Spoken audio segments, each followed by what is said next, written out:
Hello everyone, welcome back to Jets Fan TV, your number one place for Jets fans to talk all things Newcastle Jets. Today's topic is your match preview for the game on Saturday night against Sydney FC. A big game, can't wait for it, been excited for it all season. But before we get into the preview, if you haven't already, make sure you hit the like button, hit the subscribe button. We're trying to build a community for all Jets fans to talk all things Newcastle Jets. But I'm a big football fan, as you can see. Like I'm wearing a Wrexham shirt. I'm a massive football fan, and I mostly love the Jets. So make sure, if you feel the same, get involved. We're trying to build a community for Jets fans to talk all things Newcastle Jets. We're actually at 14 subscribers right now, not 13. I just forgot to change it. But yeah, let's get into it. So let's quickly recap the game on Friday night against Victory. Obviously, coming back off the back of the loss against Mariners, we were very disappointing loss against the Mariners on Sunday. But I felt like we bounced back really well against Victory. We played on Sunday and then we had to play again Friday. We had a short turnaround. Victory had an extra 24 hours rest. And I thought we played really well. It's pretty much the same sort of lineup. There's a couple of changes, but it was a similar sort of lineup to the Mariners game. And I thought we played really well. Obviously, some standout performers in that team. But yeah, it was a great performance all around. And it really showed, winning 5-2. I mean, there's still some things that need to be fixed, but it's early on. Milligan has a lot of time to fix those things, so we've got plenty of time to fix those things up. But yeah, let's get into the predicted 11. Before I quickly do that, if you can't tell, I'm currently in the middle of changing my room around, so it's gonna be a bit how you going. I'm gonna probably struggle to get as much content out as I usually do. I might not end up doing a match review. I might not end up doing some previews to other games of reviews because we're going to be changing the room around and painting and all of that. So there might be times where I don't get a chance to make a video, but hopefully once I paint the room, it'll be back to a normal setup. I'll have Jets things back up and we're back to normal. But anyway, let's get into predicted 11. I've went with pretty much the exact same lineup. I don't think there should be much changed. Obviously, coming off a 5-2 win, you don't want to change anything really. You don't want to change too much and ruin the momentum. So, obviously Delianov in goal. I don't need to keep saying it. He's our number one keeper. He'll be there all season. Unless he gets an injury, he'll always be starting. By the way, our squad is unchanged from last week. So we still got Eli Adams out, Clayton Taylor out, Kota Mizunuma out. Someone else is out with forget who, but this, it's pretty much the same. It's the same. No, it's the same exact squad as last week. So yeah, my back four is unchanged. Aquilina obviously is going to start. We don't really have another right back to come in. There are players that can play there. Christian Bracco can play there, but he is our right back and he's going to start most games. Shushna and Shaughnessy, I thought played really well on the weekend, especially Shaughnessy. I was really impressed with him in that Victory game. I thought he played really well. I thought he did a great job at sort of being a leader in a way, and also just he's really confident on the ball and calm and really defended everything well. So I thought Shaughnessy really impressed me. He's only going to get better. Don't forget, he's only been this is his first game. He started that game, and that was his first football game in a while, in months. So yeah, he impressed me. Shushna had another solid performance. Daniel Wilming had another solid performance. Although, another thing about Wilming, I think I said it in my review or something like that.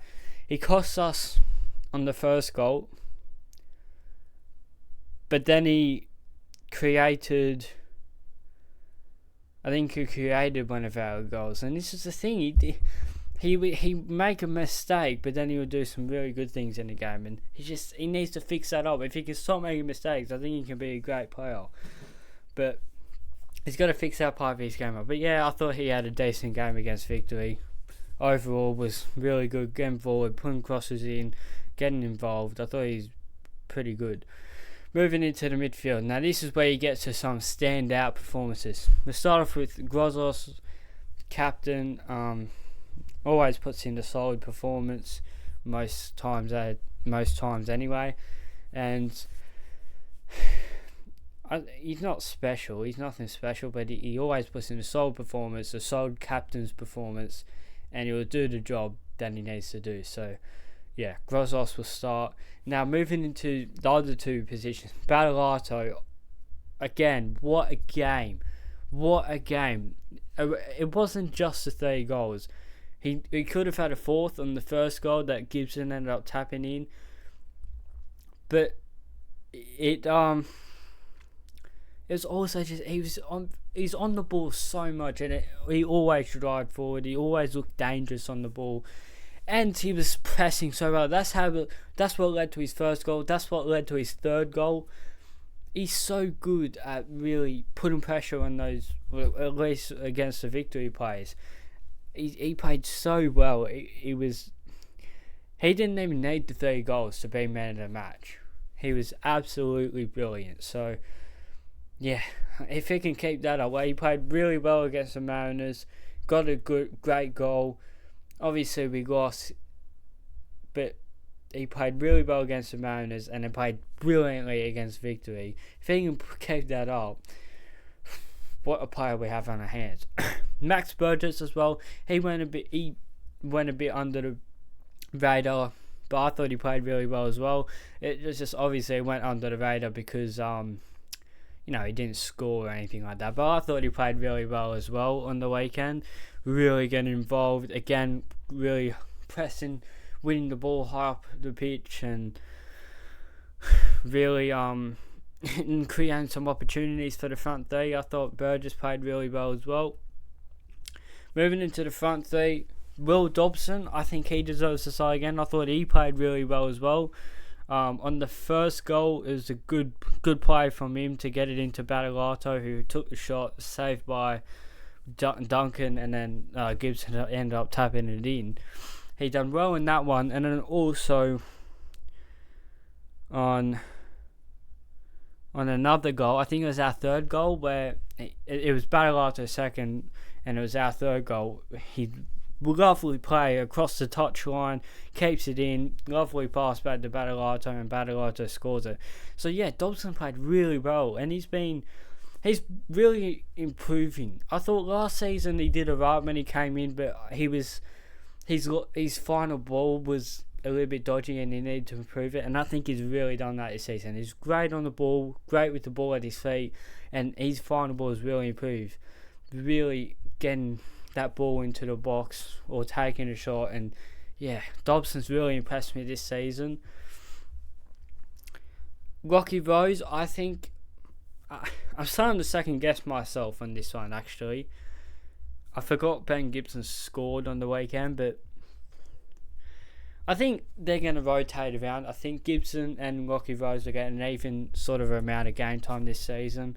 So I think it's Gibson started against Mariners and Gibson started against Victory. I think it's due for Rocky Rose start.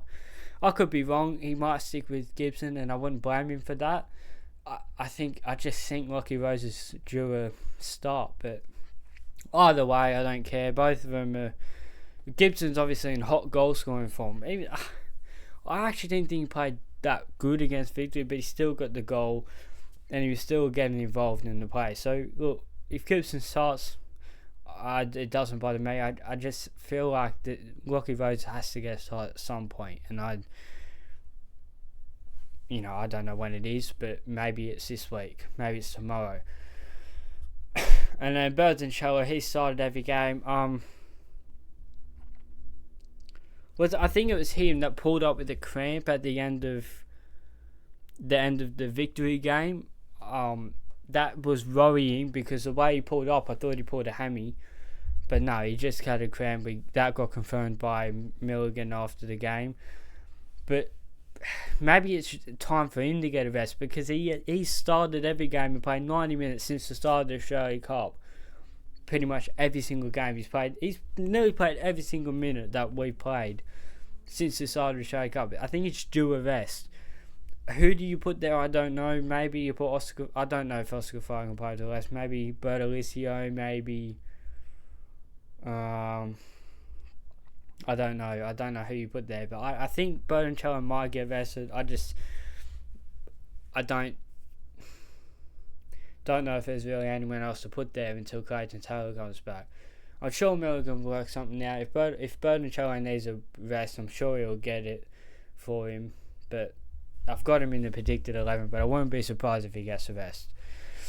So that's it for the predicted 11. Let me know, would you change anything in that lineup? Would you start Ben Gibson over Lockie Rose? Let me know. What would you do in the comments down below? Moving on to my predicted score. I think you're going to notice this throughout the whole season. I'm going to predict a high scoring game for every one of our games, because I don't see us not conceding 2 goals in a game. Against Victory, we were still getting opened up quite a lot, and I noticed so many times where we get put in a position where one of our centre backs rushes up and we're stuck with a 3-on-2 or 4-on-2 against the defence, and Victory had a lot of those chances throughout the night. They just couldn't take them. I think every team is going to score at least 2 goals against us this season, or at least most teams. I think we're going to consider a lot of goals, and I've said this for a while. It's just about how many goals we score. So obviously, I think it's going to be a high scoring game, and I'm going to predict a 3-2 win to the Jets.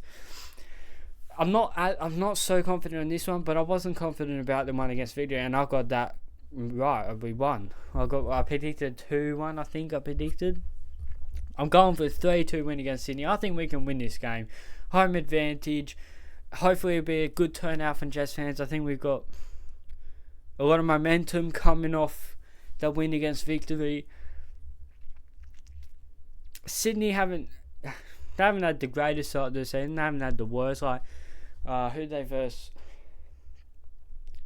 in the first week? Was it Brisbane? I don't know. I can't remember who they played, but I know they lost in the first week. Pressure on the Tele. They come out. They beat Mariners 2-0 in the second game of the season last week. I watched that game, but watching that game, I didn't think Sydney played particularly well, especially in the first half. I thought Mariners did alright. I think Mariners just sort of stood off in their second half, and they stopped playing as well. Sydney didn't play terrible, but I don't think they necessarily played that well. So it's just about, I think we can win this game. I'm going to predict a 3-2 win. It's always a good game against Sydney here at McDonald Jones Stadium.